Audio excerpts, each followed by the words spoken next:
అన్న మీరు stage performance అంటే ఇంకా పెద్ద పెద్ద స్టేజ్ పర్ఫార్మెన్స్ ఏమైనా ఇచ్చిరా?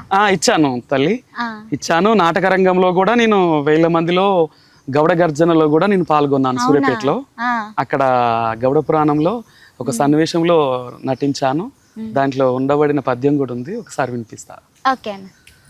చందమామను భోలు మందయాన ముఖంబు సుందరి సువర్ణమును భోలు సఖియమేను గాంధీవమును భోలు ఘనమైన కనుబొమ్మలు పద్మాక్షులను బోలు పడతి కురులు తిల పుష్పమును బోలు దివ్యమౌ నాశికం హరయంగ దొండ పండతివ పెదవి నా దృశికరముల బడి నన్నొక్కుచున్నయా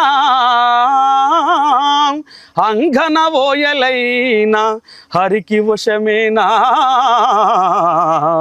శంకరునికైన పొగుడంగ సౌఖ్యమగుణ ఆ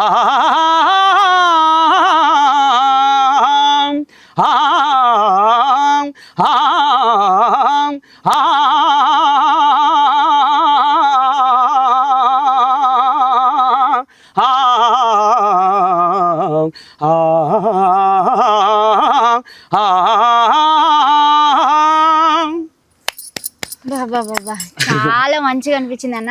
అంటే అసలు మీరు పద్యాలు పాడుతుంటే ఇలాగే వినాలనిపిస్తుంది. ఇది సూర్యాపేటలో పాడితే మళ్ళీ మళ్ళీ వన్స్ మోర్ కొట్టి మళ్ళీ పాడిపించుకున్నారు. నాకు కూడా అట్లనే ఉంది, వన్స్ మోర్ లాగానే ఉంది. చాలా అద్భుతంగా పాడుతున్నారు పద్యాలు. మా వంతు అయితే మా ప్రయత్నం చేసాం. ఏంటిదంటే ఇక్కడ వరకు ఇంత దూరం వచ్చి ఇంటర్వ్యూ చేసినాం. మీ వంతు ఏంటిదంటే నరేష్ అన్నని మీ ఇంటి సభ్యుడిగా అనుకొని ఈ ఇంటర్వ్యూకి లైక్, షేర్, కామెంట్ చేస్తే ఇంకా కూడా అన్నయ్యకి మంచి మంచి అవకాశాలు, పెద్ద పెద్ద అవకాశాలు రావాలని కోరుకుంటున్నాము. అంటే సినిమాలలో పాడాలని అన్నయ్య ఆశపడుతున్నాడు, పెద్ద పెద్ద షోలలో పాడాలని ఆశపడుతున్నాడు. అది అలాగే మంచిగా నెరవేరాలని, ఇంకా గొప్ప గొప్ప అవకాశాలు రావాలని నేను నా తరఫున KRLS క్రియేషన్స్ టీం కూడా మనస్ఫూర్తిగా కోరుకుంటున్నాం. థ్యాంక్ యూ అన్నయ్య. Thank you Chellemma, thank you రా. చెల్లెమ్మ ఒక మాటరా, పాటే మా పయనం అనే ప్రోగ్రాం మీరు చేస్తున్న సేవలకు గుర్తిస్తూ చాలా ధన్యవాదములు. మీ పాటే మా పయనం అనే కార్యక్రమాన్ని మీరు యూట్యూబ్ ద్వారా అందరినీ మాలాంటి మట్టిలో మాణిక్యాలని వెలికి తీస్తున్నందుకు చాలా చాలా కృతజ్ఞత పూర్వక చెల్లిస్తున్నాను. అంతే. థ్యాంక్ యూ అన్న, థ్యాంక్ యూ సో మచ్. అసలు ఈ ప్రోగ్రామ్ పెట్టిందే మీలాంటి వాళ్ళని వెలికి తీయడానికి. తప్పకుండా. థ్యాంక్ యూ సో మచ్ అన్న.